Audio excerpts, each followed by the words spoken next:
With your Sactown sports headlines, I'm Simone Rickford. After coming up short Friday night to the Pacers, the Kings couldn't bounce back last night and got swallowed up by the Pelicans in New Orleans with a disappointing 136-104 loss. It is the 10th time this season that Sacramento has faced an opponent where the opponent is playing on the second night of a back-to-back. You would think you would have an advantage. But unfortunately for the Kings, it is the 8th time of the 10 opportunities that they have lost under those circumstances. 136-104 is the final. No time to wallow as the Kings have already touched down in Houston to begin their first of two back-to-backs with the Rockets tonight. Coverage begins with game night at 3:30 immediately following Cattles and Ramie.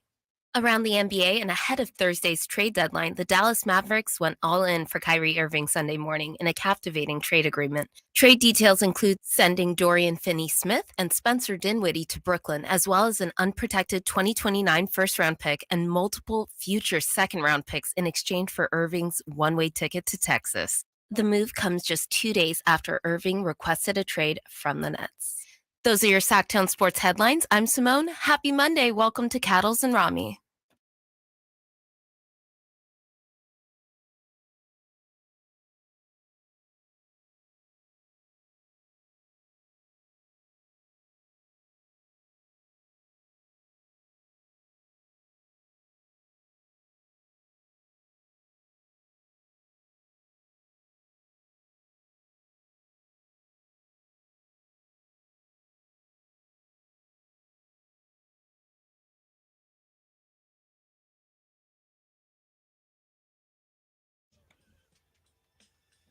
You all right there? Stop rushing me. It's a Monday. Happy Monday, everybody. Thanks for being with us as always. It is much appreciated. Battling a couple things, Ramie. Yeah, I know. Yeah, a couple things going on. You were telling me before the break. A couple things at work. Playing through it today. Playing through it. Trying to play through it. Playing through it. I don't know how well I'm doing, but I'm trying to play through Nick it. said to me like 2 minutes before the show started, I just tweaked my back. And, and I said, doing what? And he said, you're looking at it. Yeah. Wiping stuff down. Just wiping down the console. It's what happens when you have back surgery in your early 20s. It's fantastic. Just wiping stuff down with Lysol. I'm sorry to laugh at that, but that's humorous, right? I mean, I deserve it. I laughed at you being stuck in an elevator. That is true, and wished I was in there longer. That's what got you. That's what got you. It wasn't the fact that you gave me great material. It was that I kind of wished you to be there longer. Not nice. Not nice at all. So, were the Kings on Bourbon Street Saturday night? They did say it was Malik Monk's birthday. Was his 25th? Yeah. That team yesterday looked like they went on a rager on Bourbon. They had absolutely 0.0 energy. I don't know what I watched. Well, did you watch the whole game? I watched a calamity is what I watched. Did you watch the whole game? Or did you bail Well, out some point? I watched the first half. Okay. The second half was mostly background noise as I did other things. Yeah, same. I quit on them about 3 minutes into the third quarter. We were eating dinner, and I had my back to the TV because one seat faces the TV, the other faces away from the TV. And my girlfriend was like, you want to switch seats so you can watch the game? I was like, no, I'm good. I'm good. I've seen enough. I'm listening. This is not going to get better. I'm fine. I actually, the most like attention that I paid to it in the second half was to see how long Domas was going to be on the floor. Because Coach Brown didn't take him out until like 90 seconds left in the third quarter. Yeah, like, it's a 30-point game. What are we doing? But anyway, it was absolutely brutal to watch. And as you've heard all day long here on Sactown Sports, of course, Dave and Jason in the morning, Deuce and Mo right before us. It's kind of crazy, Ramie, but this team, they are 2-8 against teams that are on the second night of a back-to-back. That is insane. That is just nonsensical to be 2-8 against teams that are in the second night of their back-to-back. You know, you're supposed to have the energy. You're supposed to have the advantage. And then on top of the fact that the Pelicans were playing on a second night of a back-to-back, no Zion, no Ingram, no Valanciunas, no Daniels. You've got three guys who are three of the most important players on this roster. Three of their top 4 leading scorers. And then you've got Daniels who plays like 15, 16 minutes a night. And all of those guys are out. Like, look, I did not want to hear any of the excuses last night. And I was watching and I heard, especially in the first half, oh, well, you don't have De'Aaron Fox. And this is the 5th game of the road trip. Couldn't care less. No. You can't tell me about not having De'Aaron Fox when the other team doesn't have 4 dudes and 3 of them vitally important to the operation. I'm going to credit Kyle Draper, who after the game said this was the worst game of the year. This was the worst game of the year that the Kings have played after on the he NBC. threw his rundown off the desk. He just pushed it all up the desk. There's literally no excuse for what we saw last night, Nick. And you know who knows that? Above us and beyond us is Coach Mike Brown. Here he was in the postgame. We're not getting stops. And, we dropped 2 in a row. Okay? We've hit some adversity. I'm interested to see how we respond from this adversity, not just short term, but long term as a team, but more importantly as individuals. Because when you hit adversity as an individual, your true colors come out. And right now, I don't know if we're all in like we talked about at the beginning of the year and how we've been, because things are flowing and we're winning and we're in 3rd place or whatever. So right now, I'm going to sit back, I'm going to watch, and I'm going to see how we all handle this adversity. I think it's a great thing for it. It's tough to go through, but it's a great thing for this team to experience right now, because at the end of the day, if we do expect to make the playoffs, if we do expect to advance in the playoffs, we're going to have to deal with adversity. We're going to have to handle it individually and as a group. And right now, I don't think we're doing a great job with it. That is the coach, and I think that came out of one speaker. If you were listening at home, there was a little bit of a technical deal there. I didn't quite hear all of it, right? My headphones suck, so I thought that was just me. Okay. That's Coach Brown telling us, like, look, the buy-in from the beginning of the year, not sure it's there right now. Not sure if these guys are actually truly in this. And I don't know about you, Ramie, but last night, that's the worst loss of the season. Oh, yeah. Oh, no doubt about it. I mean, Nick, it was they like you said, it looked like they were out on Bourbon Street all night with the way that game went. It was the worst loss of the season. And in a certain circumstance, you might be able to go, hey, no D Fox. You know what I mean?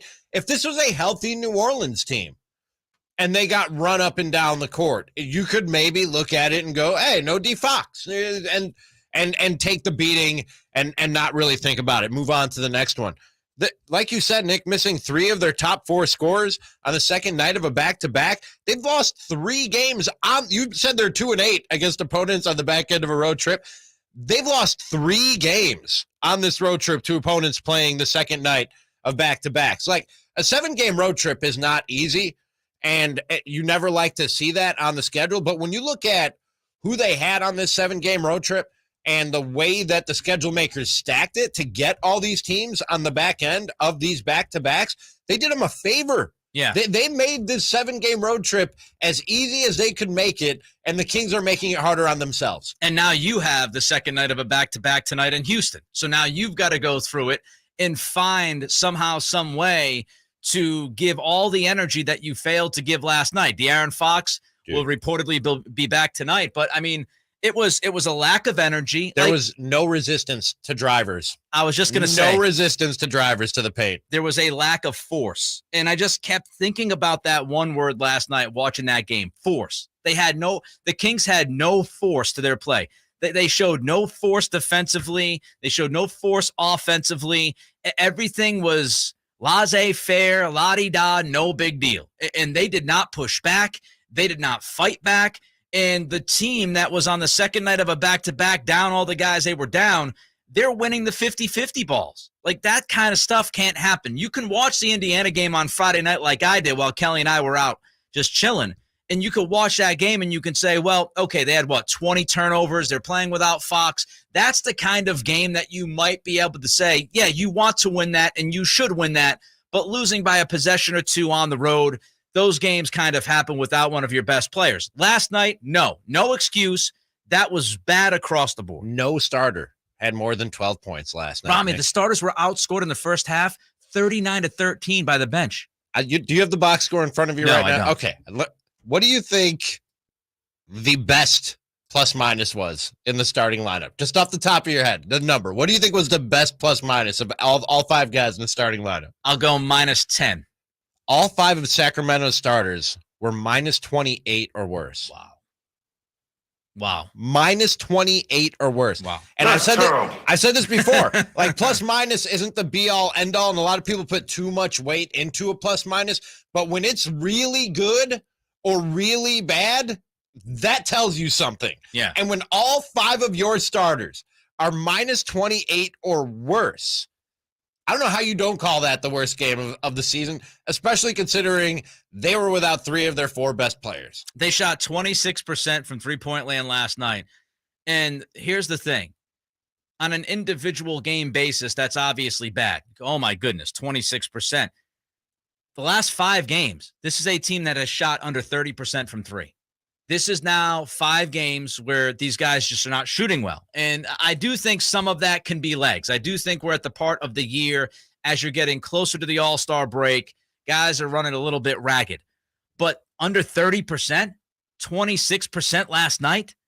And stop me if you've heard this before with the broken record of this season, minus 22 in paint points. So you had New Orleans with no Zion, no Ingram, no Valanciunas, arguably 3 of their best post players. They're not playing, and you got outscored by 22 points in the paint. You had 15 turnovers. You had 20 on Friday. Like, these are problems, right? The lack of a playmaker, especially when Fox is not there, trying to figure it out. You've got Domas, and then what? And it's like guys don't really know how to react when they don't have Domas or Fox out there, and they struggle with adjusting. And this is, these games, I know we talk about it. We say these games happen in a season, and they do. It doesn't make it any less awful to watch. No. Because that last night was just, as we said at the start of the show, that's inexcusable. Or to have your back to while you eat spaghetti and meatballs. Yes. Oh, really good spaghetti and meatballs. A little garlic toast on the So side. it was all worth it. All worth it. Yeah, for sure. All right, we want your thoughts on the game last night. 916-339-1140 is the text line. The phone number is 1-800-920-1140. Of course, you can check us out, youtube.com, Sactown Sports 1140. Give us the thumbs up if you can, when you can. That helps us grow the community. Microphone in my face. And grow the channel. youtube.com, Sactown Sports 1140. We'll get to your Kings reaction. Also, do we have a Kevin Huerter problem? Our thoughts in 90 seconds. Cattles and Ramie. Sactown Sports. The only place you'll find Harrison Barnes is Sactown Sports. He's got the bucket at the buzzer. Harrison Barnes. Hey, Sacramento, it's Harrison Barnes, and you're listening to the home of the Sacramento Kings, Sactown Sports. Your local sports leader. The world has changed a lot these last few years. You can do pretty much anything from your home, including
Sactown Sports.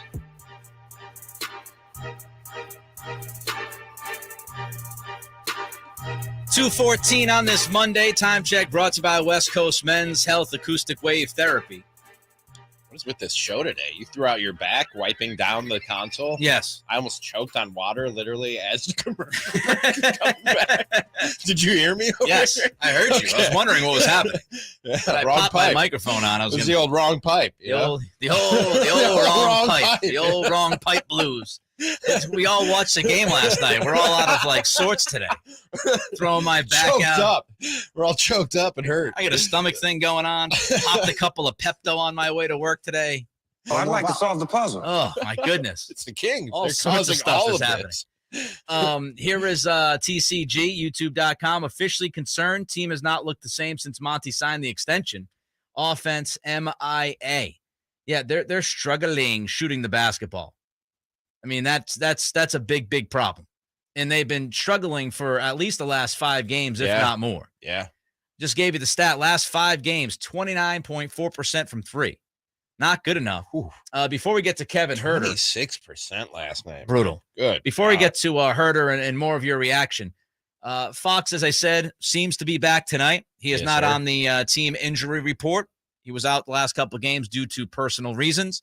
I don't have time for people complaining about Fox being out because the birth of a child. Can we stop? What are we doing? Are we cavemen? Can we just stop with that? I can't believe that's still a thing in 2023. How dare the young man want to be there for the birth of his child? How dare he be a parent before a basketball player? It's basketball. He's going to play basketball. He's going to play these games.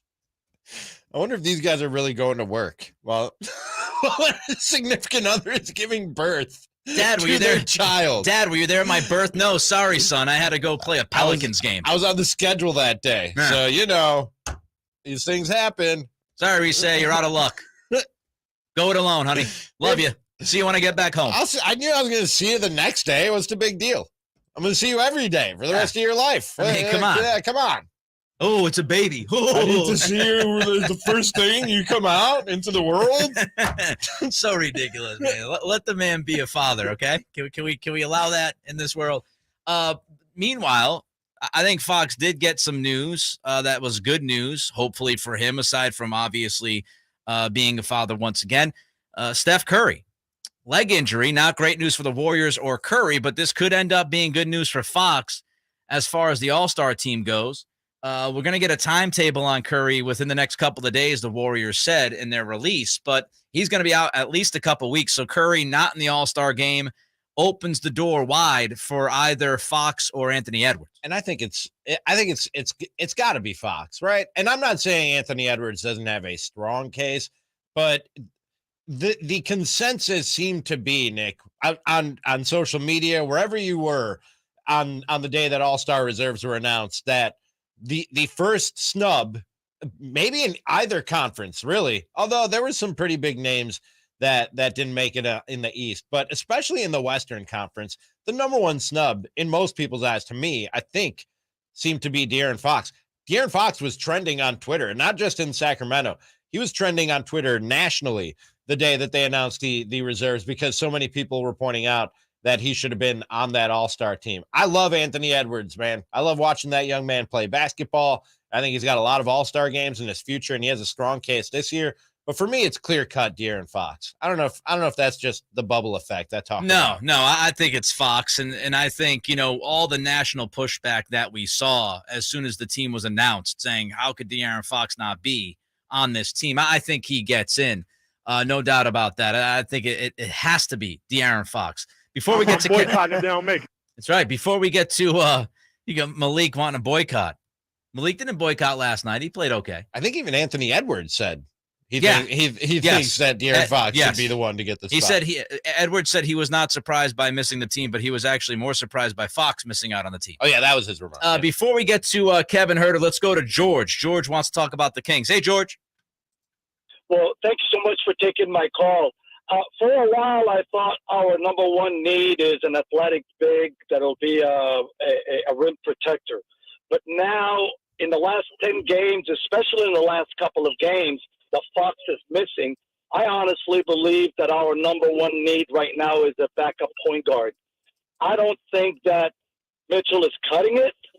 He looks really lost in there. He's not producing. If you look at his last 10 games, it looks really sad, looks really bad. And I do not want to hear that he's a lockdown defender. If you cannot give me more than 3 points playing 22 minutes, you should not be on the floor. George, thanks for the phone call. Appreciate you. Listen, I've talked about Davion, and I think, if this was longer than a 90-minute show today, We would talk about Davion more. I think we will tomorrow. We got 4 hours tomorrow? Yes. Okay. You know, when you look at this, when you look at Davion, here's the problem. Here's the problem, George. Number one, you do have a backup point guard. It's Davion Mitchell, but he's not playing the backup point guard spot. Right. Malik Monk is the playmaker off the bench. Malik Monk is the guy that this offense is running through when you have Davion and Monk out there. I said this, and look, I don't get I don't get everything right. Everybody knows that. I get plenty wrong.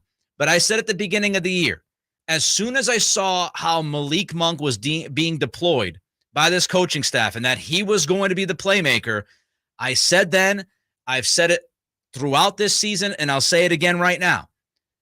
Davion Mitchell is not a fit. If you're not going to have him with the ball in his hands, if he is not going to be the creator, if he's not going to be the playmaker on that second unit, he's not a fit. He's not a strong enough shooter to be an off-the-ball guy. He's just not. But it's a double-edged sword, Nick, because the other side of that is you're a team, and I know that they've climbed the defensive rankings rapidly here in the last week to 10 days. I think they were 18th, they said last night on the broadcast. They rank right now.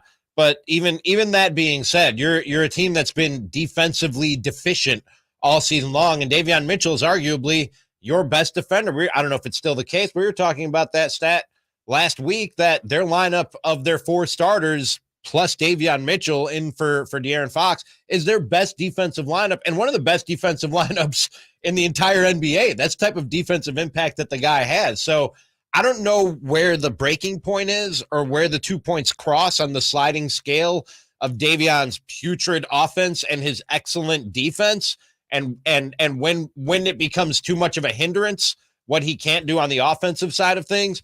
But we got to be getting pretty close to that, aren't we? Aren't we pretty close to that breaking point, you would think? Yes. And it's a growing problem. Especially when Fox is out, the lack of playmakers, you try to run the offense through Domas a lot, and teams are bothering Domas with length at times. And, they're digging a lot when he's trying to dribble into, the paint. And a lot of times he creates some of his own problems by driving into traffic.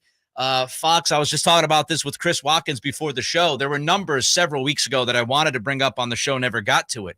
But when you look at Fox's numbers at the rim, he's fantastic at finishing at the rim, and he's fantastic when it comes to, tough finishes at the rim. Mm-hmm. But he's not great when it comes to creating assists off of his rim attacks. And so a lot of times when Fox gets to the bucket, he's looking to score.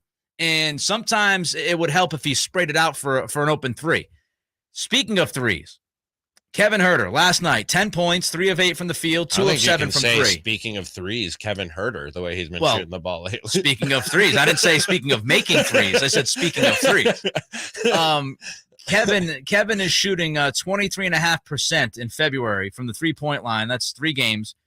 When you look month to month, Ramie, Huerter has shot 53% from 3, 41% from 3, 37.5% from 3, 37.2% from 3, and so far 23.5% from 3. So literally every single month of this season, he has dipped in 3-point shooting. And he is off to a very rough start this month. And last night was another rough one. And you like to say that, and he's going to shoot better than he is now, Nick, but when it's literally progressively getting worse every single month of the season, you do start to wonder, okay, when does that start to curve back up on the chart of Kevin Huerter's scoring this season? You would think it's got to be close, but we keep waiting, man. We keep waiting, and the shots keep not falling for that guy.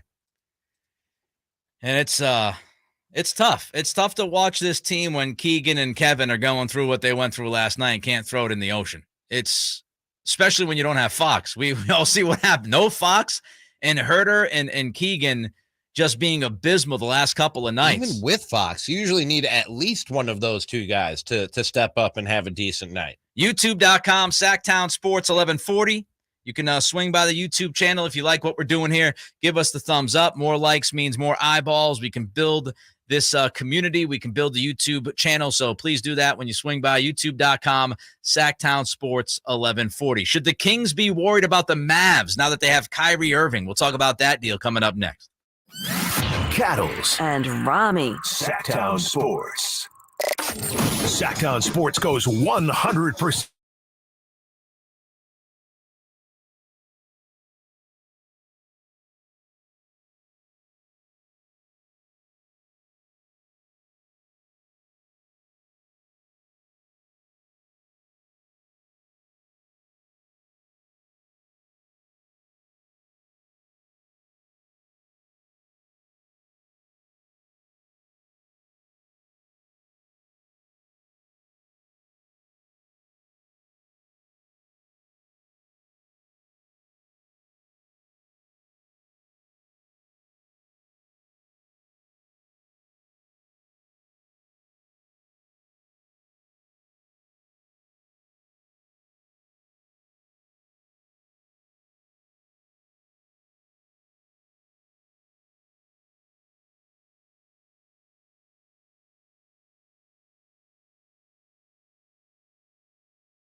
Sactown Sports Headlines. With your Sactown Sports headlines, I'm Simone Rickford. After coming up short Friday night to the Pacers, the Kings couldn't bounce back last night and got swallowed up by the Pelicans in New Orleans with a disappointing 136-104 loss. It is the 10th time this season that Sacramento has faced an opponent where the opponent is playing on the second night of a back-to-back. You would think you would have an advantage. But unfortunately for the Kings, it is the 8th time of the 10 opportunities that they have lost under those circumstances. 136-104 is the final. No time to wallow as the Kings have already touched down in Houston to begin their first of two back-to-backs with the Rockets tonight. Coverage begins with game night at 3:30 immediately following Kettles and Ramie. Around the NBA and ahead of Thursday's trade deadline, the Dallas Mavericks went all in for Kyrie Irving Sunday morning in a captivating trade agreement. Trade details include sending Dorian Finney-Smith and Spencer Dinwiddie to Brooklyn, as well as an unprotected 2029 first-round pick and multiple future second-round picks in exchange for Irving's one-way ticket to Texas. The move comes just 2 days after Irving requested a trade from the Nets. Those are your Sactown Sports headlines. I'm Simone. Welcome back to Cattles and Ramie.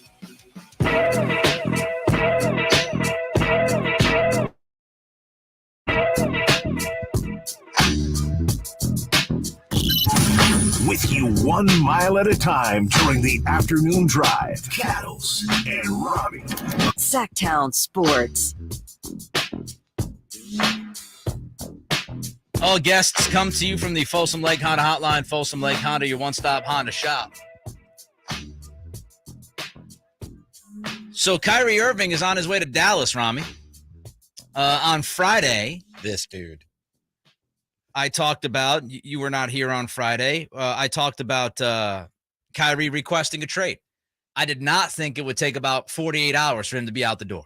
That was quick. Yeah, that happened fast. It's like the Nets were just waiting for it. That happened real As fast. soon as the request happened, they're like, all right, let's get it done. I bet you the Nets were fielding offers just waiting for the Kyrie trade request to come through. Like, let's start making calls. Here was Adrian Wojnarowski of ESPN on the trade yesterday. The Dallas-Brooklyn talks accelerated quickly today, and the Mavericks wanted to get, I think both sides wanted to get a deal done. I think Dallas, they may have put more in terms of draft compensation, draft pick compensation in the deal than they might have, but they wanted to get this thing done. They didn't want to lose Kyrie Irving elsewhere in the league, and also for Brooklyn, they were ready to be done with this Kyrie Irving situation. They got back what they hoped they would, which was a point guard, a wing player that they can plug into their lineup right now. They had Spencer Dinwiddie before. They're familiar with him. Dorian Finney-Smith, a very good wing player in this league. All right, so this trade has been agreed upon, but it has not been finalized. And I bring that up because over the last 30 minutes or so, multiple reports saying the Nets are still trying to work out a separate deal along with this deal so they can expand it and bring more talent back to Brooklyn. This is from Yahoo Sports' Jake Fisher, posted just 20 minutes ago. The Nets agreed in principle to the trade. That deal has not yet been completed. The Nets have actively explored ways to expand the trade into a 3-team framework that further upgrades Brooklyn's roster around Kevin Durant. Raptors have shown interest in Spencer Dinwiddie in the past. The concept of moving the draft capital plus Dinwiddie to Toronto for Fred VanVleet became a popular idea among league executives by last night. But sources said the Nets do not intend to move Dinwiddie. There are other names brought up. Pascal Siakam, saying the Raptors will remains hefty skepticism that Siakam will be moved. OG Anunoby has been the name that rival execs have monitored the most outside of VanVleet and Gary Trent Jr. So if you're looking at this, there's the possibility, at least, according to Jake Fisher, where the Nets can expand this deal and they can end up taking some of the pieces they got from Dallas in the trade and ship them to Toronto and bring back another piece. We'll see if that happens. If you walk away, if you're the Nets and you walk away with, Spencer Dinwiddie and Fred VanVleet, or Spencer Dinwiddie and OG Anunoby, or, that's not too shabby for giving up Kyrie. No, but it's still Kevin Durant and a bunch of dudes at the end of the day, isn't it? You don't have the Robin to his Batman there in Brooklyn, which I think, look, it's great to have a deep roster. You need to have a deep roster to win championships, but the NBA is about superstars, and that's how you win and compete for championships. And even given what you just said, Nick, good return on Kyrie Irving, I still just don't think that that's enough. Well, we've talked about it before. It's a very difficult position for the Nets because Kyrie, right? I mean, this is what this guy has done. My first reaction, I wasn't here Friday, but I was on the old group chat as you guys were talking about what was going to go down on the show, and you said whole show just changed. Yeah, Kyrie requested a trade, and my first reaction was what the bleep on the chat, and then I thought about it for like a minute, and then I was like, oh yeah, of course, like this is what I've been talking, and I'm not the only one. I'm not a genius by any means. Well, I am, but not when it comes to this. Everybody saw this. Genius. Everybody saw this coming at some point. Didn't we? Like I kept on saying ever since the whole sharing the anti-Semitic film thing, I was like, yeah, that's over now. That's in the past, but it's just a matter of when is the next thing for Kyrie Irving to throw a wrench into the Brooklyn Nets plans. Yeah, I mean, I agree that we were kind of waiting for it. What took me off guard, though, what took me by surprise was the timing of it. And I know that they had gone, 5-7 since Durant's injury, but I mentioned this on the show Friday. They were 18-2 with KD and Kyrie, their prior 20 games, prior to that injury, 18-2.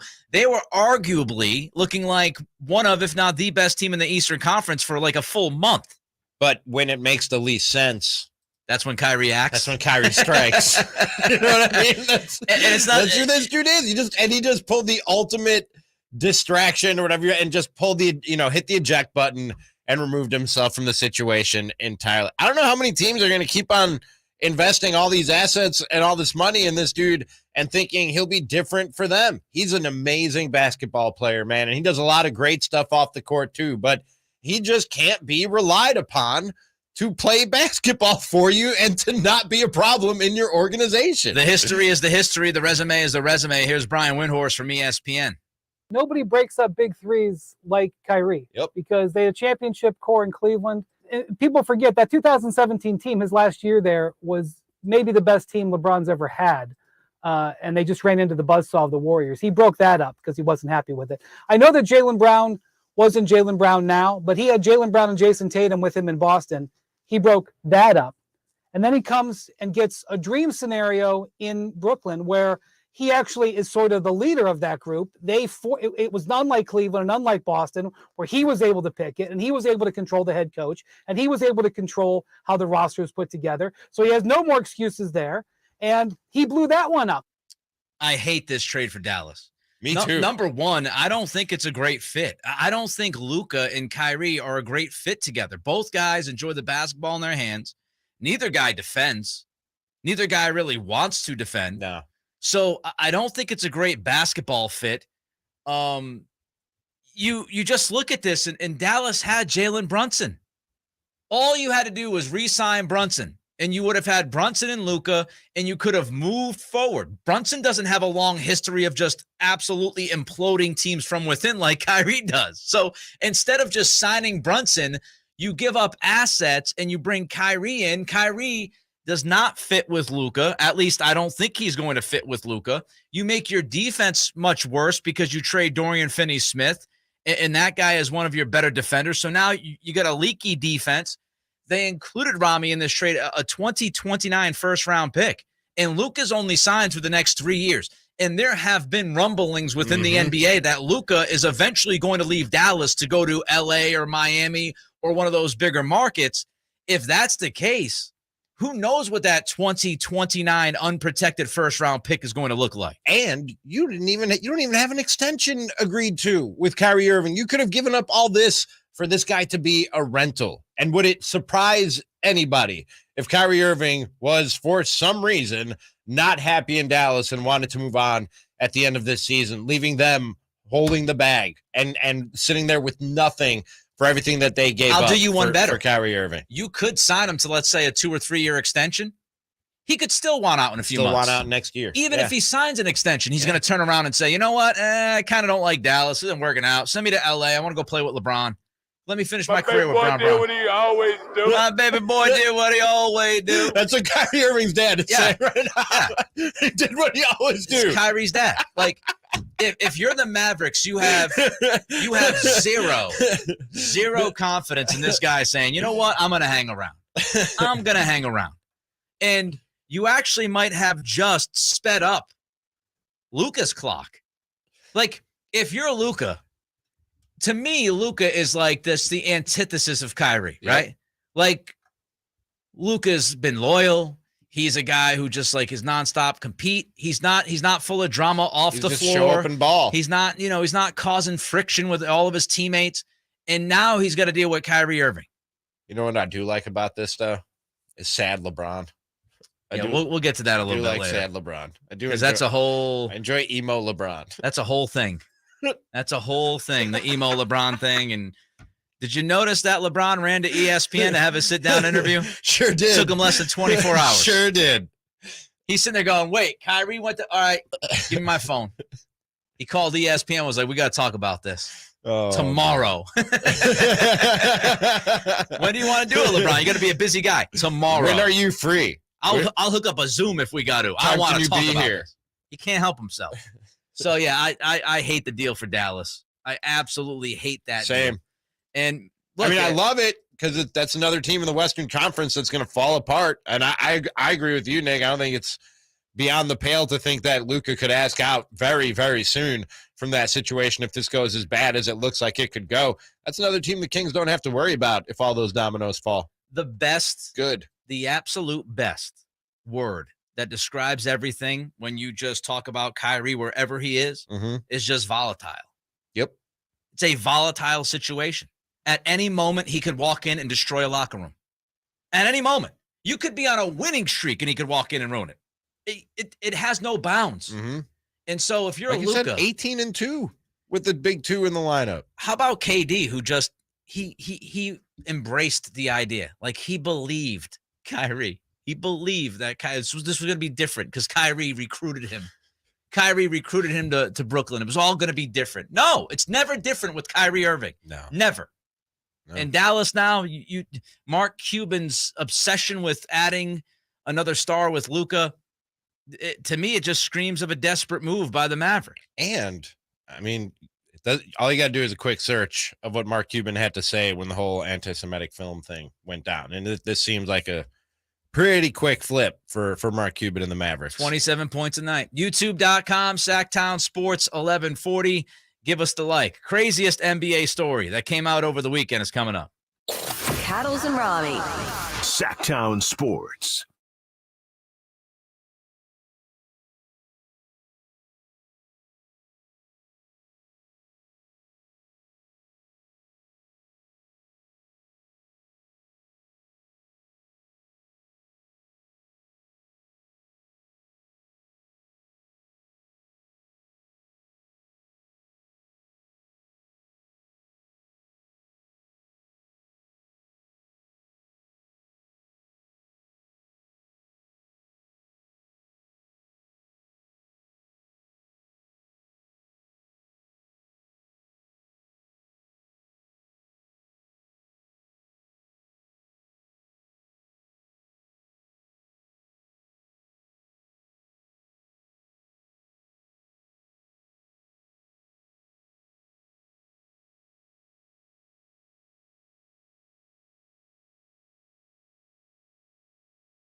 Your afternoon home for Kings talk and more.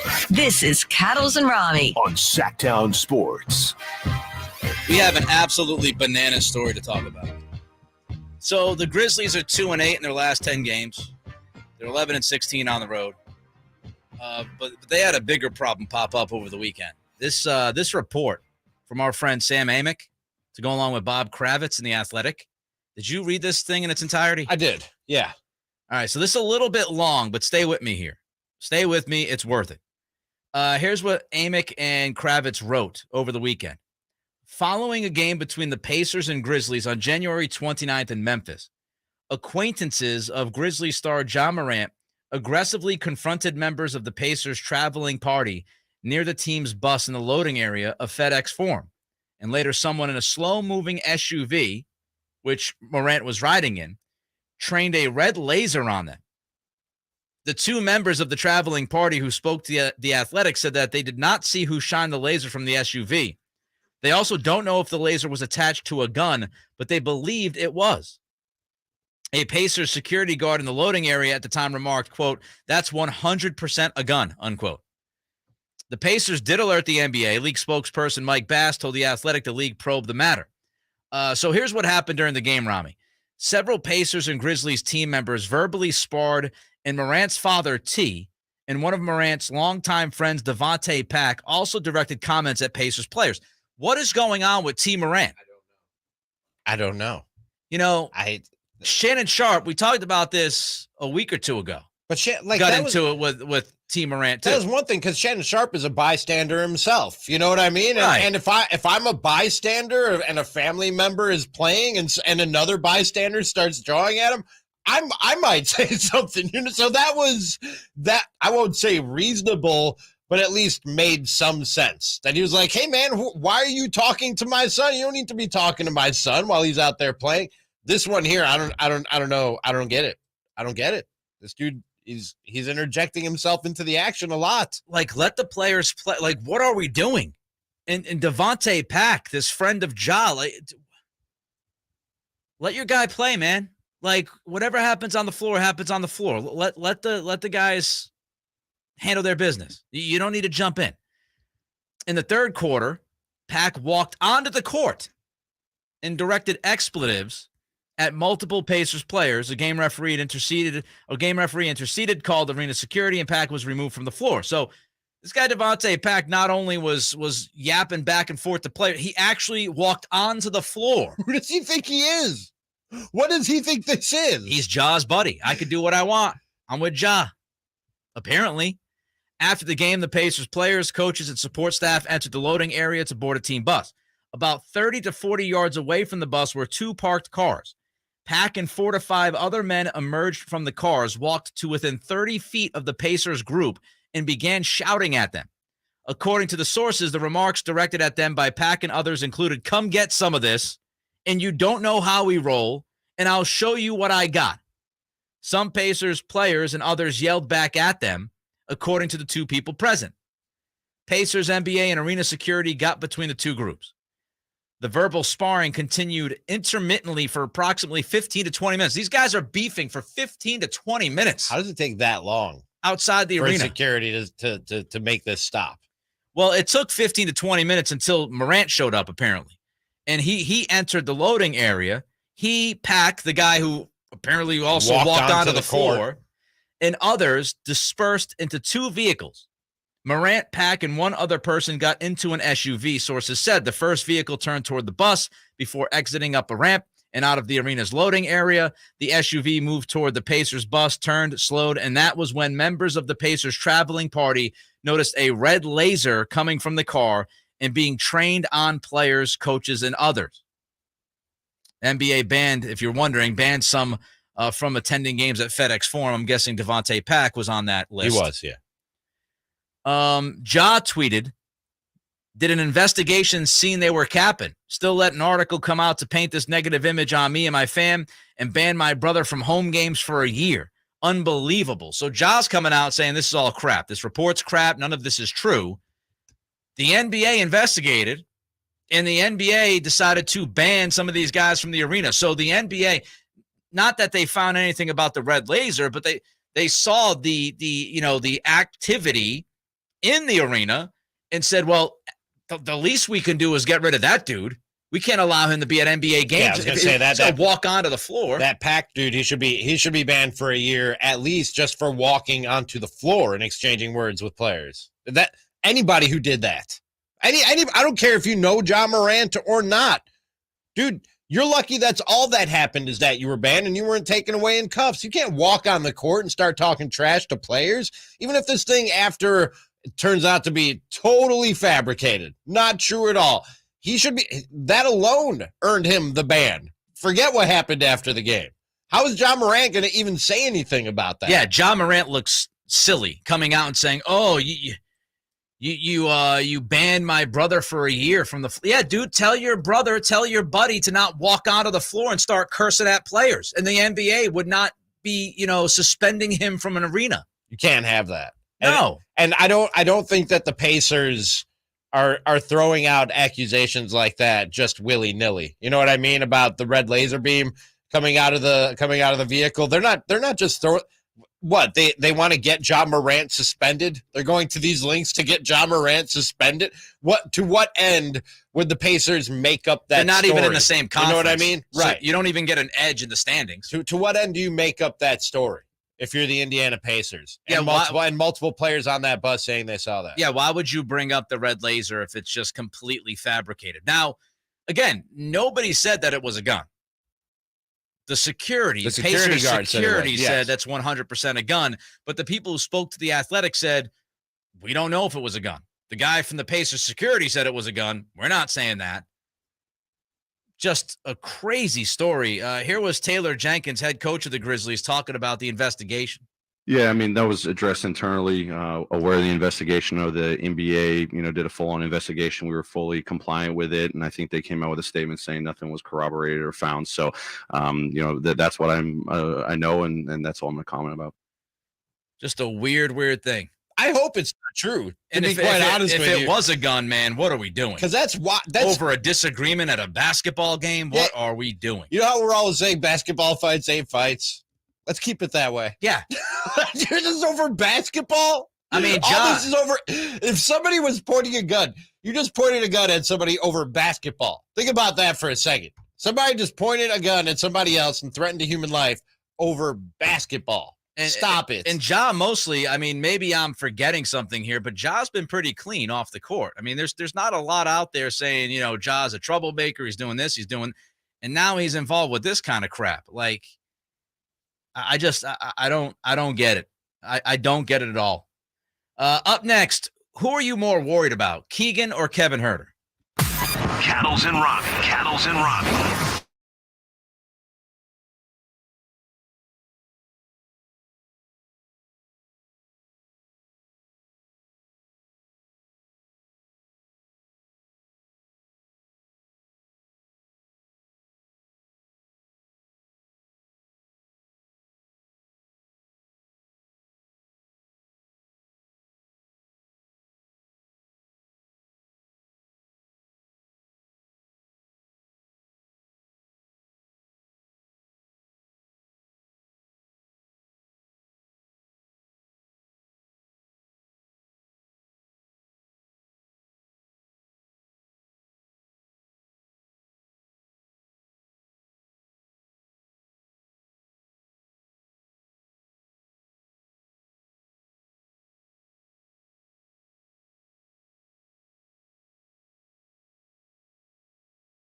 Sactown Sports.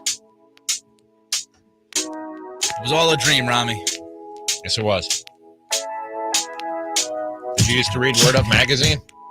No, not really. Salt, Pepper, and Heavy D? Yeah, I used to listen to them. Up in the limousine? Yeah. No limos. I was poor. Every Saturday, Rap Attack? No. Molly Mall? Sometimes. All right. Yes, all right.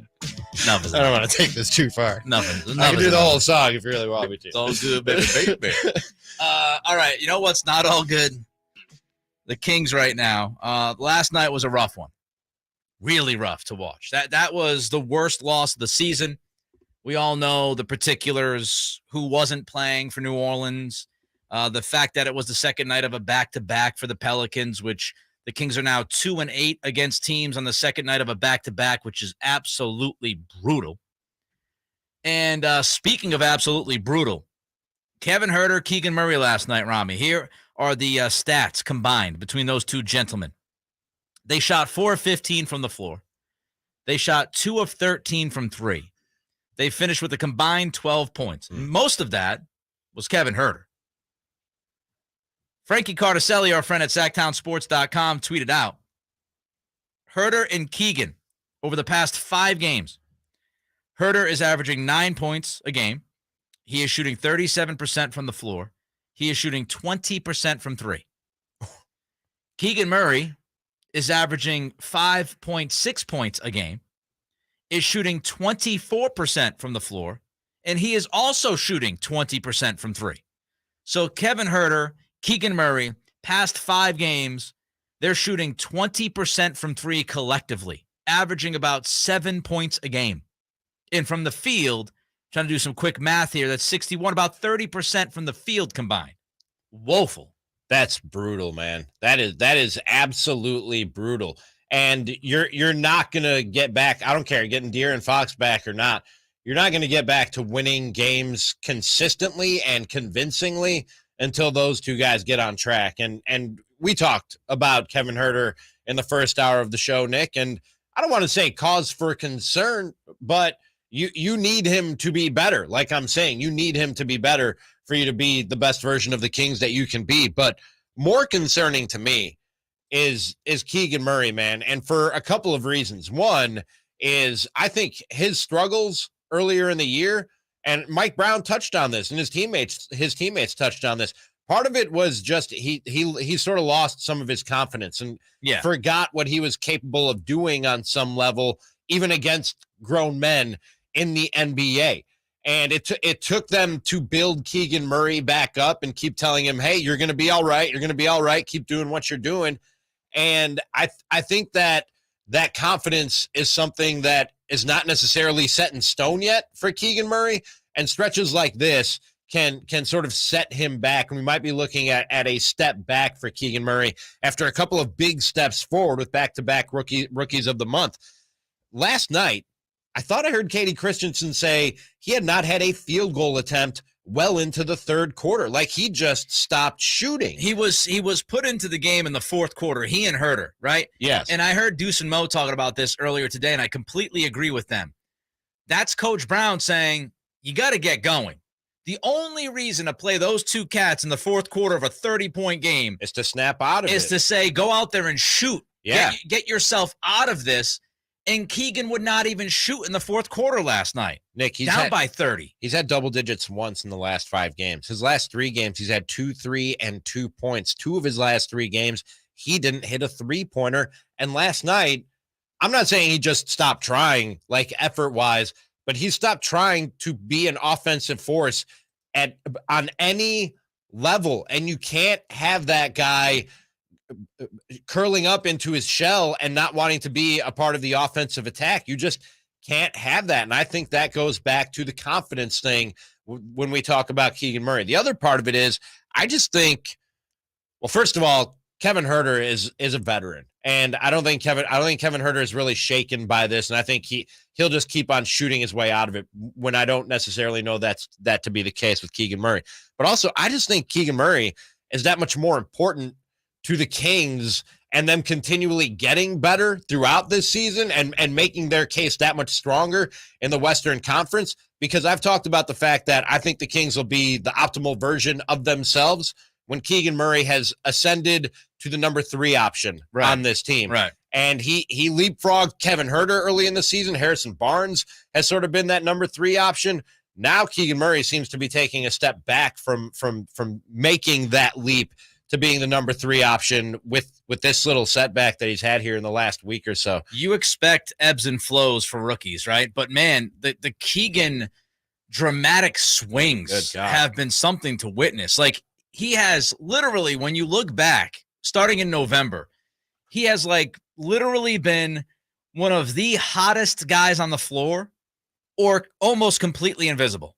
There's been almost no in-between with him offensively. He's either shooting 50% from 3 or he can't throw it in the ocean.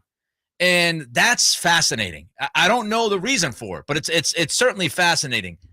I'm more concerned by Kevin Huerter. And look, I was at the front of the line. I'm a big Huerter fan. I am. And I think Kevin Huerter is a good basketball player. And I'll stand by that. But the way this team is constructed, the reason why Kevin concerns me is, aside from shooting, what does he bring to this team? What does he do? He is not playing well at all defensively. He has been a freaking turnstile. Just listen to Coach Brown last night talk about this team's defense. Defensively, we can't contain the dribble. Right now, we're getting beat off the dribble. We gave up 40 points in the first half because guys were getting biased, getting to the rim and finishing in the paint. They didn't have a post-up player on their team. Every single point came from transition or just beating us off the dribble. And somehow, some way, we got to figure out how we're going to be able to contain the dribble. We got to do a better job of containing the dribble, because we're not going to survive again giving up 40 points in the paint and all of it being somebody off the dribble, as opposed to having a old school Tim Duncan throwing in type player. That is my biggest concern right now defensively, is who can I put on the floor that can contain the dribble? Shots aren't going to always fall. I'm okay with that. But if your shot's not falling, what else are you bringing to the table? I think that's a direct shot at Kevin Huerter, and I think some of the stray could be for Keegan. If you watched last night, I know you did at least the first half, Ramie, and then, it was background noise for most of us in the second half. I listened to the second half. I'll tell you what New Orleans did last night. They hunted Kevin Huerter. In that first half, go back, they hunted him. Mm-hmm. They were like, oh, we got to get Kevin on our dude. Whoever that dude was, we need Huerter defending that guy because we're going to take him to the bucket. Over and over and over and over again. At least Keegan's, grabbing some rebounds. At least he's been on the glass a little bit. But only 4 of those last night, though. That's what I'm saying, is he has completely shrunken into his shell. I don't think Kevin had a single rebound. Yeah, I mean, you look at Huerter. Last night, 0 rebounds, 0 assists, 1 steal, and he played atrocious defense. It's a rough line. He has to engage defensively. He has to embrace at least trying to stay in front of his man. I'm concerned. Like you mentioned, hey, look, Kevin Huerter, he's a veteran, right? He'll figure it out. I look at it the other way. Kevin Huerter's been in the NBA now 5 years. I can believe that Keegan's going to develop into something better. I can believe that Keegan is understanding and realizing that he has to be better defensively. I feel like he will get there as he develops. I can at least excuse some of the stuff with Keegan, some of it, because he's young. He's a rookie. Huerter, man, there's no reason to not stay in front of your guy. There's no, he's not defending. He's not playmaking. He's not rebounding consistently. What does he do on the floor? If he's not making shots, he gives you 25 minutes of almost nothing last night. All I meant when I said that Kevin Huerter will figure it out is on the offensive side of things. When they got Kevin Huerter, we knew he was a weak link defensively, and he wasn't going to do much other than score the basketball for you. And quite frankly, he's done that in more ways than maybe you thought he could this season, and not just a spot up catch and shoot type of guy. He's done much more of that. what I was saying was, I know Kevin Huerter will keep on putting up the shots and shoot his way out of this. Yeah, and that's a logical argument. Where with Keegan Murray, I think he stops taking shots when they're not falling and loses confidence. Right, but my thought is a lot of that has to do with him being a rookie. And he'll figure it out. He'll gain confidence after playing in the league for some time. And you don't necessarily have that with Kevin, right? Kevin Huerter is Kevin Huerter. And I know he did it with both of them last night, but I think that was part of why he put Keegan Murray out there in the fourth quarter when they were down by 30. He was saying to him, hey, you're not going to get out of this just by getting it. You got to play your way and shoot your way out of this thing. And then Keegan went out and didn't shoot. I mean, it's the issue is, and there's been a spotlight on this because of De'Aaron being out, right? And he's supposed to be back tonight. The lack of playmaking, right? Mm-hmm. Like Malik Monk is your top playmaker on this team, aside from Domas. Domas is naturally limited because of how big he is and the position he plays. He's not going to be breaking dudes off the dribble. You don't necessarily have, if you look at this team, you don't necessarily have guys who can be like, I'm going to break my man down, and I'm either going to get a bucket or find a friend. Domas is not going to break anybody down, right? He's going to run the offense, and he's great at what he does. He's a big man. He's an old school big man. He's not dribbling between his legs. He's not going to draw doubles by dribbling into the double and then kicking it. Like that stuff he's not necessarily going to do. Kevin Huerter is not a playmaker. He has not shown that gene. Keegan is not an ISO playmaker, kind of give me the ball and get out of my way kind of guy. Mm-hmm. I would say HB is not necessarily that kind of guy. So when you start to look at this team, trying to find somebody, adding a third person that can, play make and create for themselves, I think is starting to become a necessity when you look at this team. Because if you're not using Davion in that role, so you need somebody else out there with Fox who can put it on the deck a little bit and maybe create for some others. And this ship is all the engine of D Fox and Domas, which to a point is fine. But, Chris Watkins and I talked about this a little bit. Watching the Celtics last year and watching the growth of Tatum and Brown. Tatum and Brown as playmakers, they needed a few years to figure it out. And even last year they were struggling. What did Brad Stevens do in the offseason? He had Derek White. He had Marcus Smart. He still went out and got Malcolm Brogdon. In the NBA right now, you need playmakers. Mm-hmm. You need guys who can create off the dribble. And so that's one area that I think they either need drastic improvement from some guys on the current roster, or they got to figure it out and go find somebody who can do some of that for them. Trade deadline's coming up, too. Happens to be on Thursday. So we'll see if they do anything. I do expect them to do something. Your thoughts on the Kings? Which player concerns you more, Huerter or Keegan? 916-339-1140 is the text line. The phone number is 1-800-920-1140. Don't forget, youtube.com, Sactown Sports 1140. Swing by and give us a like. How does the Kyrie trade impact the West, especially the Kings? It's coming up in 90 seconds. Cattles and Ramie.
One brings Makloff magic, while the other, we're still trying to figure that out. Cattles and Ramie. Sactown Sports.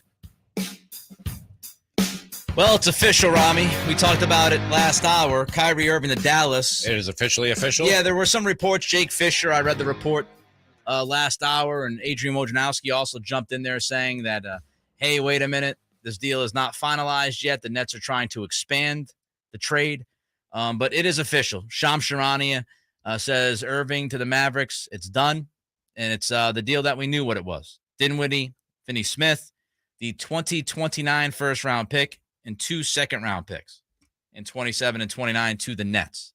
And Markieff Morris also in this trade. Poor Markieff ain't getting any love. Nobody's talking about him. He's like, yeah, what about me? So it's kind of sucked to be that guy in the trade. Like, he wasn't even mentioned. It's like, oh. Also, what if Markieff and his family were perfectly happy being in Brooklyn? And now he's got to go to Dallas just because Kyrie requested a trade. You know what I mean? Yeah. It's like, sucks. I got to go to Dallas? I don't want to go to Dallas. Come on. Nobody wants to help me out? I get stuck in this thing because Kyrie, who implodes every team he's on, decides just to do another Kyrie, man. So Kyrie's in Dallas. Some of the other offers that I read about, Ramie, the Clippers offered Luke Kennard, Terrence Mann some picks. The Lakers offered Russell Westbrook some picks. Here's Chris Haynes from Yahoo Sports and TNT talking about the Kyrie trade negotiations and how everything came together. Over the last few days, the best offers they came coming in. There were a handful of very serious teams, the Dallas Mavericks, the Lakers, the Phoenix Suns, and ultimately the Dallas Mavericks. And the reason why the Mavericks were chosen because obviously picks were important. They got the first-round pick and those 2 second-round picks, but they also wanted to bring in players who can help right now and keep the team afloat because they still have championship aspirations. They feel like they still have a team that's capable of making a deep run. And what I can tell everybody as far as what other packages were out there, if you take the Lakers, they did. Sources told me they did include both of their first-round picks. I believe it's 27 and 29. They did include that in the package to get Kyrie. Nets turned that down. And the Phoenix Suns, and this may surprise folks, sources have told me that they proposed a package based around Chris Paul and Jay Crowder and some unspecified picks for Kyrie Irving. And at the end of the day, the Nets felt like the Mavericks had the best package because, again, it was important to try to keep the team afloat with KD's arrival coming in the next couple of weeks. Nets were offered Westbrook and a couple picks. They were like, hard pass on Westbrook. What do you mean by choosing between them? Yeah, not gonna put Westbrook alongside KD thanks, right but now. No thanks. Thanks, but no thanks. We're good. First, before we get to the Lakers, because I know we want to tap dance on the Lakers' tombstone over this, but let's first look at it from the Kings' point of view. What's the trade of Kyrie to the Mavericks do to the Kings and their playoff hopes, and does it impact them in any way? I'm not scared of the Mavericks. I wasn't too scared of the Mavericks before this, and I'm still not scared of the Mavericks. If anything, I ain't scared. I'm less scared of the Mavericks now. I think they're less scary to the Western Conference than they were before the Kyrie Irving trade, because at least before the Kyrie Irving trade, you knew what to expect from them. Yeah. You know what I mean? Yeah. We go right, and this has been the case in every stop Kyrie has made and every superstar pairing he's been a part of. It's the what if game, right? It's what if he can stay healthy? What if he can stay on the court? What if there are no controversies? There's no doubt about the quality of basketball player that Kyrie Irving is. And Kyrie and Luka, even though we talked about Nick, it's not a great fit. Just the sheer amount of talent between those two guys on a basketball court is good enough to make most teams a contender when they can consistently be out there. Question is, can they consistently be out there? And also, they're a worse defensive team than they were before this trade. They gave up their best wing defender for a defense that was already ranked 24th in the league. And Kyrie defense is trash. And Kyrie has no interest in playing any defense. I'm happy today that Kyrie Irving has been traded to the Dallas Mavericks if I'm the Kings or anybody else with playoff aspirations in the West. I remind you all, guests come to you from Folsom Lake Honda Hotline, Folsom Lake Honda one-stop Honda shop. He's Ramie, I'm Cattles. And I agree with you, Ramie, when I look at this trade. I think this is good news for the Kings because, first of all, you kept Kyrie from the Clippers, and the Clippers to me are formidable with Kyrie, Paul George, and Kawhi. And it's a big if the Wings can stay healthy. But that team is long, it's deep. Putting Kyrie with Paul George and Kawhi is a problem. So you kept them from the Clippers. I'm not too worried about Dallas, like you said. When you look at Phoenix is another team. You know, you're replacing Chris Paul with Kyrie. How much of a move is that? You know, does it really move the needle for you? I don't know. You could, you know, they're two different kinds of guards. You know, CP3 is obviously more, you know, of a facilitator, a little bit of a defender, not as much as he gets older, but, you know, he's a different kind of guy. Kyrie is that, you know, ISO shot creator. So they're different kinds of point guards. But to me, the best news, and I said this on Friday, I was petrified of, not because they would win a championship, I was petrified that Kyrie would get his way and end up being on the Lakers. Do you think there was any pettiness in this deal? Making sure Kyrie didn't end up with the Lakers if you're the Nets? I love every bit of it. Be petty. Be petty. You know, I love pettiness. You know, the Lakers thought Kyrie was going to be their savior. They were hoping. And they offered Westbrook and those 2 picks, and then that shot it down. Said thanks, but no thanks. So, no, Kyrie is not going to be your savior. And wouldn't you know, Ramie, within 24 hours, LeBron was on ESPN. He was on ESPN. Here's what he had to say about the Kyrie trade. Well, definitely disappointed. I can't sit here and say I'm not disappointed on not being able to land such a talent, but someone that I had great chemistry with and know I got great chemistry with on the floor that can help you win, championships in my mind, in my eyes. But my focus is shifted now. My focus is shifted back to where it should be, and that's this club now and what we have in the locker room. That's a quick pivot, LeBron. It's a quick pivot. It don't take me long. I don't get too excited about the possibilities of things that can be. I kind of envision myself on what it can, but I don't invest it all the way until I know what's happening. He just could not wait to get on ESPN to address this. He was salivating. But he's already over it. He's already over his back to basketball. Oh, yeah. I'm good. Everything's fine. I sought out a reporter to cry to it about, but I'm good. I'm going to get back in that locker room, and I'm just going to lead my guys out there onto the court. Everything's fine. My favorite is the tweet. Oh, yeah. Maybe it's me. Yeah. Yep. Yeah, it is. Yeah, you know what, dude? It is. It is you. Not in the way that you think, not in the way that you're insinuating. It's you that created this situation that you now sit in and wallow in. Dude, LeBron is the second best basketball player I've ever seen. Great dude, off the court, great dad. This is hard to watch this year, the way he's reacting to this situation, and it's not a good look for him. He was hoping that Kyrie, his guy, was going to be the savior. Kyrie ain't walking through that door. Think about that. At least not yet. You're banking your hopes on Kyrie. Can people stop banking their hopes on Kyrie Irving? Desperation. Thanks to JJ Simone. Great job from you two, as always. Of course, we got game night coming up next. Kings, Rockets, pregame following that, and then the game itself. Ramie, talk to you tomorrow, my friend. Yes, you will. Till then, Cattles and Ramie, Sactown Sports. Like a preemie out the womb, my partner yelling too soon. Don't do it. Reconsider. Read some.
Shop Folsom Lake Kia, family owned for over 20 years. It's time for game night, getting you ready for Sacramento Kings basketball. He's got the bucket. Game night is presented by Power Business Technology, your locally owned and managed Toshiba copier dealer. Contact them at 844-POWER-BZ or visit them at powercopiers.com. Here's your host, Scott Marsh, alongside the high flyer, Henry Turner. And a very pleasant good afternoon to you. Welcome into game night right here on Sactown Sports 1140. Scott Marshall on with the high flyer, Henry Turner. We will take you until 4:30 this afternoon, getting you ready for Kings Live pregame. Tip tonight, Kings and Rockets, first of two in Houston. These two teams will lock up again on Wednesday to finish up the longest road trip of the year, the 7-gamer for the Kings. That'll be at 5 o'clock, the G-Man with the call. Of course, if you want to join us over the next 60 minutes, you can. 1-800-920-1140, 916-339-1140. We are also up now in our YouTube at Sactown Sports 1140. Get involved in the chat room. We'll be there talking during the breaks as well. Of course, Sacramento coming in, they're reeling. Probably their worst game of the year. In fact, I think it is, Henry. Losing in New Orleans last night, 136-104, a non-competitive effort. Not quite sure what happened to the Kings last night, but I didn't like it. Yeah, it was bad, Scott. You know, I don't know what's going on with the basketball team. You know, I seen this thing coming in Indiana when, you know, I told you, I said they just couldn't quite get out their own way. And it never did change in the Indiana game, even though they did find a way to be competitive. Nothing really changed. So when they started out in New Orleans, and as soon as the game started and New Orleans went up, I'm like, fellas, we're in trouble.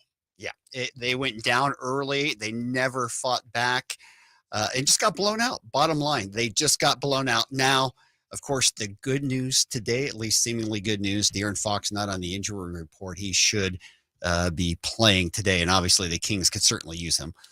Oh, no doubt. You know, and I will say this, Scott. I don't think what happened to the Sacramento Kings, those two games, even De'Aaron Fox could have fixed, because it was the team. It was a team type thing. They just didn't look good as a team. It's been some games to where De'Aaron Fox hasn't been in the game, and this team has still played good basketball. You know, and especially against New Orleans, I think they just got outplayed by a bunch of guys who was more hungry than what they were. Yeah, no doubt. And that was a team, again, missing Valanciunas. Right. Of course, missing Zion and missing Brandon Ingram.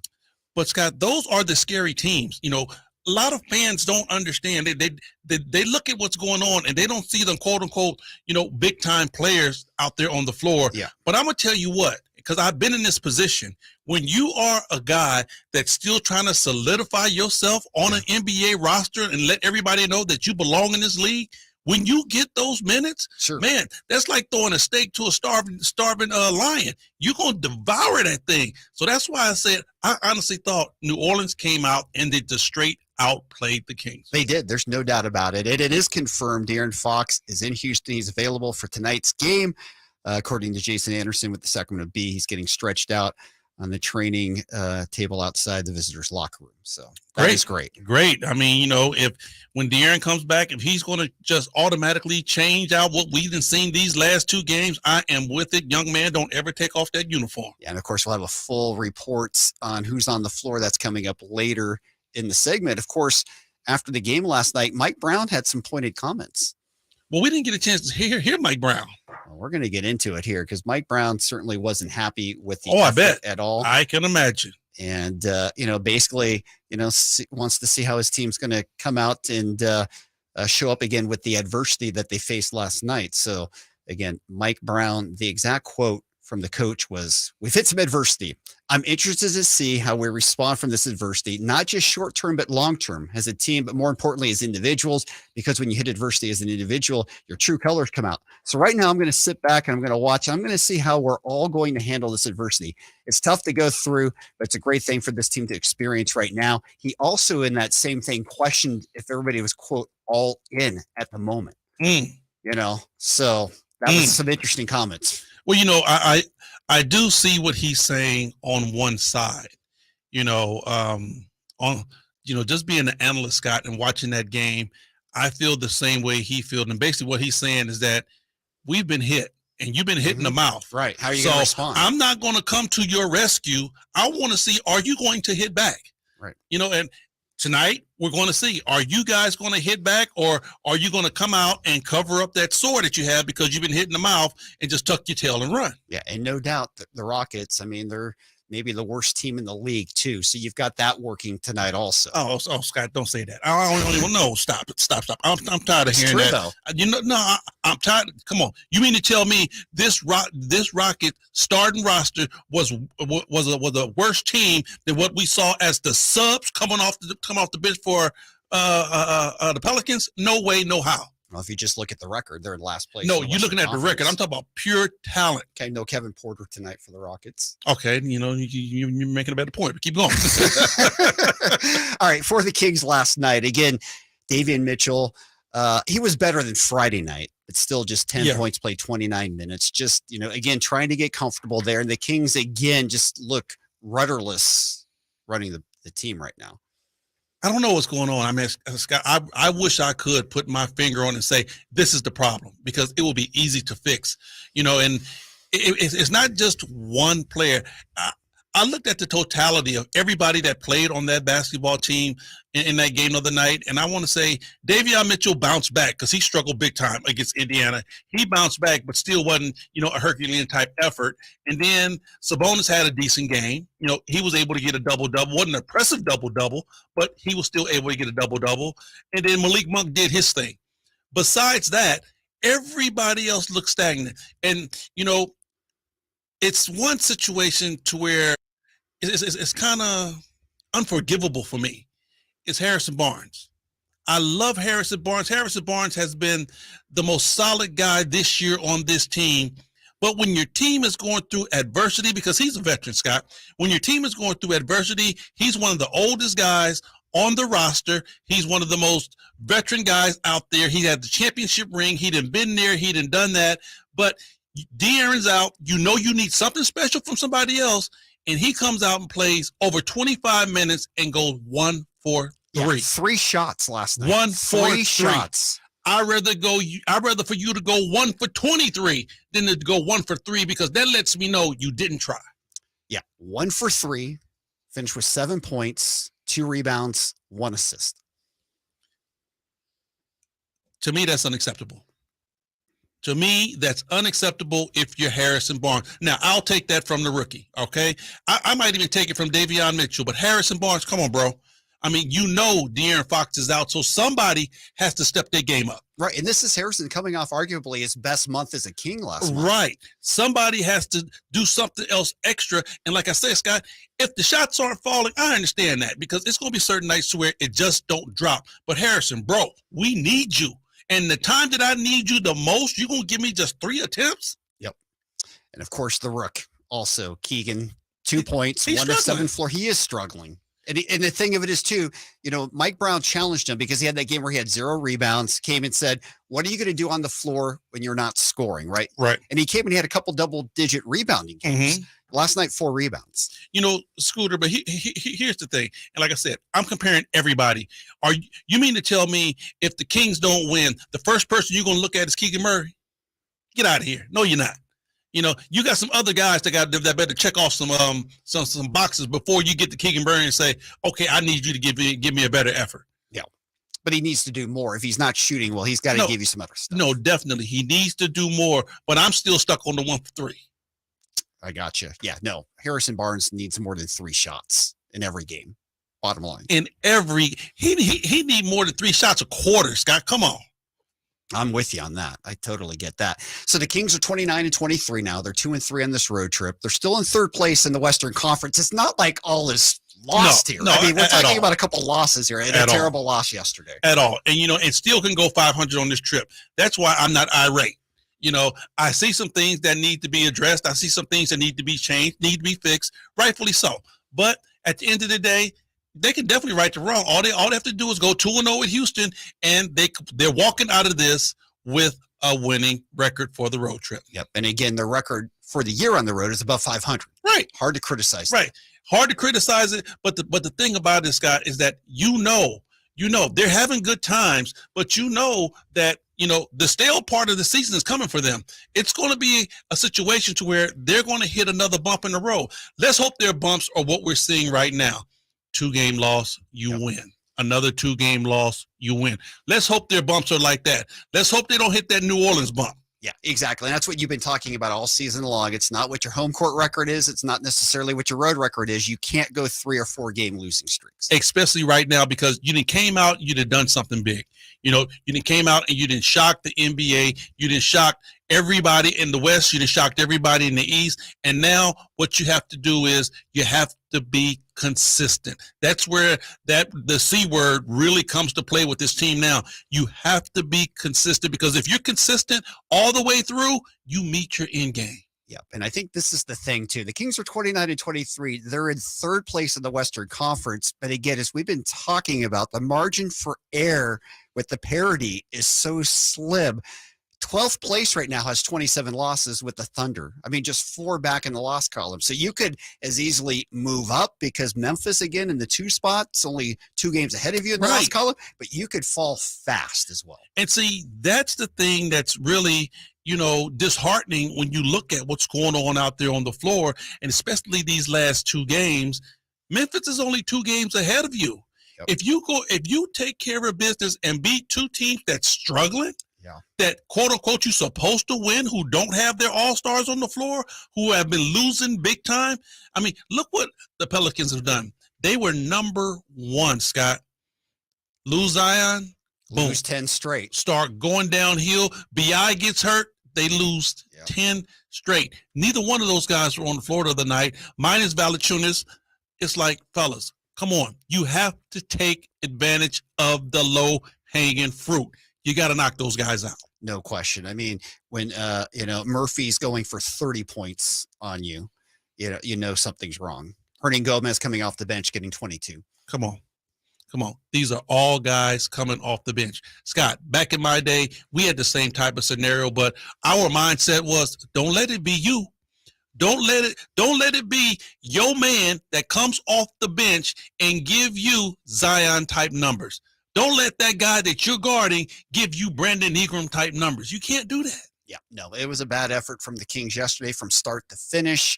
Adversity has hit this Kings team. We'll see how they respond tonight in Houston. We do know De'Aaron Fox is with the team. That should help a bunch. All right, game night's underway here on Sactown Sports, 1140. When we come back, we'll look at Houston a little bit. Of course, we'll get around the league as well. Trade deadline looming on Thursday. Oof. Lots of names floating out there. We'll talk about the potentials for the Kings. Will they make a move? The Warriors now with Curry down for a few weeks. Are they going to make a move? We'll get into all of that. And of course, Kyrie will be making a visit here to Sacramento in just a few days as well. So we'll get into that and more, of course. This is Game Night brought to you by Power Business Technology. Experience how the power of family can help your business office equipment needs today. Contact them at 844-POWER-BZ or go to powercopiers.com.